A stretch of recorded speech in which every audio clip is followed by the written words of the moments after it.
Assalamualaikum warahmatullahi wabarakatuh. Kembali lagi di channel Pak Eris. Kali ini Pak Eris akan membahas materi IPS kelas 8 semester genap, yaitu bab 4 yang B, kondisi masyarakat Indonesia pada masa penjajahan part 2. Bagi yang belum menonton part 1 silakan ada di channelnya Pak Eris. Yaitu part 2 ini pengaruh sistem sewa tanah, pengaruh sistem tanam paksa. Sebelum dimulai, jangan lupa like, subscribe, dan share. Semoga bermanfaat bagi kita semua.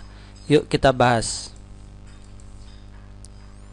Tujuan setelah menonton video ini, yang pertama adalah bisa menjelaskan latar belakang Inggris menguasai Indonesia. Yang kedua, menjelaskan peraturan sistem sewa tanah. Yang ketiga, menjelaskan pengaruh sistem sewa tanah. Yang keempat, menjelaskan latar belakang Belanda menguasai Indonesia kembali. Yang kelima, menjelaskan peraturan sistem tanam paksa. Yang keenam, menjelaskan pengaruh sistem tanam paksa. Jadi tujuan dari menonton ini diharapkan bisa disebutkan yang barusan ya. Yang pertama, latar belakang Inggris menguasai Indonesia.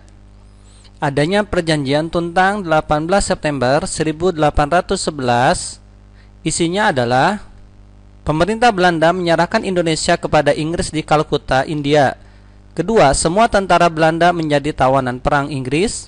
Ketiga, orang Belanda dapat dipekerjakan dalam pemerintahan Inggris. Keempat, hutang Belanda tidak menjadi tanggungan Inggris. Sistem sewa tanah atau land rent system yang dilakukan oleh Thomas Stamford Raffles di Indonesia 1811 sampai 1816. Peraturan sistem sewa tanah. Yang pertama, petani harus menyewa tanah meskipun dia adalah pemilik tanah tersebut. Yang kedua, harga sewa tanah tergantung kepada kondisi tanah. Yang ketiga, pembayaran sewa tanah dilakukan dengan uang tunai. Terakhir, yang keempat, bagi yang tidak memiliki tanah dikenakan pajak kepala atau pajak tahunan.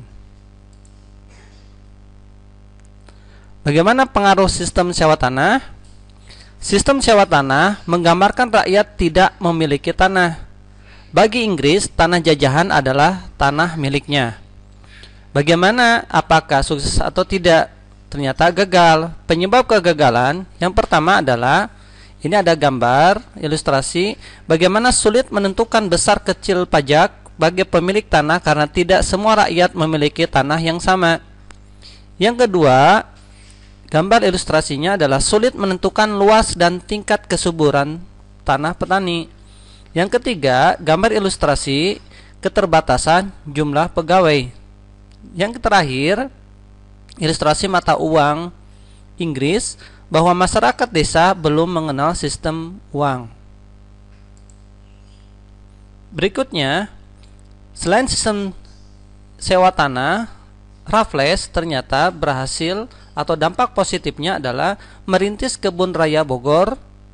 Yang kedua, menemukan bunga Rafflesia arnoldi. Yang ketiga, membuat buku The History of Java. Berikutnya, bagaimana latar belakang Belanda kembali ke Indonesia? Adanya perjanjian Konvensi London 13 Agustus 1814. Yang kedua, Traktat London juga 17 Maret 1824. Apa isinya? Bahwa Inggris meninggalkan Pulau Jawa dan sepenuhnya dikuasai Belanda. Inggris pula mendapatkan India dan Singapura yang sebelumnya dikuasai Belanda. Berarti ini barter. Ini adalah gambar Gubernur Jenderal Hindia Belanda 1816 sampai 1826, yaitu Alexander Gerard Philip Baron van der Kavelen.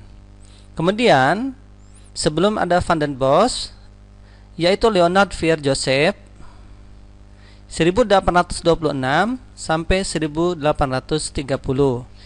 Kedua gubernur jenderal ini adalah sebelum adanya Van den Bosch di Indonesia.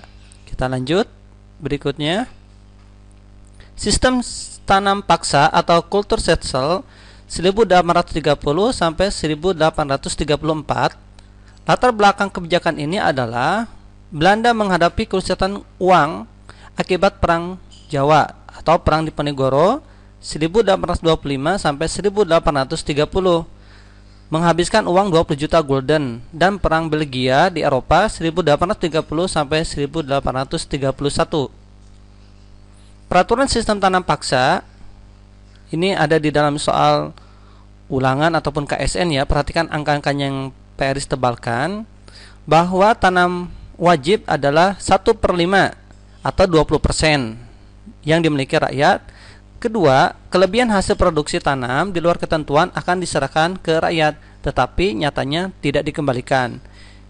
Yang ketiga, yang tidak punya tanah bekerja 66 hari di pabrik Belanda, bahkan lebih, maka banyak yang gizi buruk bahkan meninggal. Nanti kita bahas setelah ini. Yang keempat, tanah yang digunakan wajib bebas pajak, tetapi kenyataannya tetap bayar pajak. Yang kelima, waktu untuk mengerjakan tanaman ini 3 bulan ya.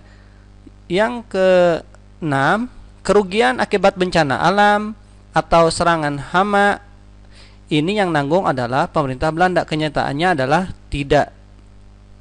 Terakhir, teknik pelaksanaan ini diserahkan atau diawasi oleh kepala desa, sedangkan pemerintah Belanda mengawasi bagian kontrol panen dan juga transportasi. Ini adalah gambar Johannes van den Bos 1830 sampai 1834 ya. Ini kurang 0. Diberi gelar Graaf oleh pemerintah Belanda pada 25 Desember 1839. Apa artinya gelar ini? Bahwa beliau sukses memberikan kesejahteraan atau uang kas yang banyak kepada pemerintah Belanda. Ternyata sistem tanam paksa ini terus berlanjut sampai kepada Gubernur Jenderal Peter Meijer, yaitu 1866 sampai 1872. Jadi walaupun kebijakannya ini 4 tahun yang dilakukan oleh Van den Bos, namun kebijakan itu terus berlanjut sampai 1870. Ya, kita bahas setelah ini. Yuk kita lanjut. Apa pengaruh sistem tanam paksa? Pengaruh yang pertama, ini gambar ilustrasi bagaimana kelaparan dan penyakit kekurangan gizi tahun 1848 sampai 50 ya di Grobongan, Jawa Tengah. Awalnya 89 orang yang bertahan 9.000 orang, berarti 80.000 orang meninggal. Kedua, penduduk Demak semula 336.000 yang bertahan 120.000 orang, berarti hampir 200.000 orang meninggal. Pengaruh yang kedua, Indonesia mengenal jenis tanaman ekspor utama yang laku di Eropa. Ada teh, ada kopi, ada kakao atau coklat, dan juga nila dan karet. Keuntungan bagi Belanda mendapat keuntungan sampai 823 juta gulden. Pengaruh yang ketiga adalah sistem tanam paksa dihapuskan tahun 1870. Tokoh Belanda salah satunya adalah yang menginginkan tanam paksa dihapus adalah Douwe Dekker atau Multatuli, membuat buku Max Havelaar atau lelang kopi perusahaan dagang Belanda. Ini kritikan, ini gambar beliau, Douwe Dekker atau Multatuli.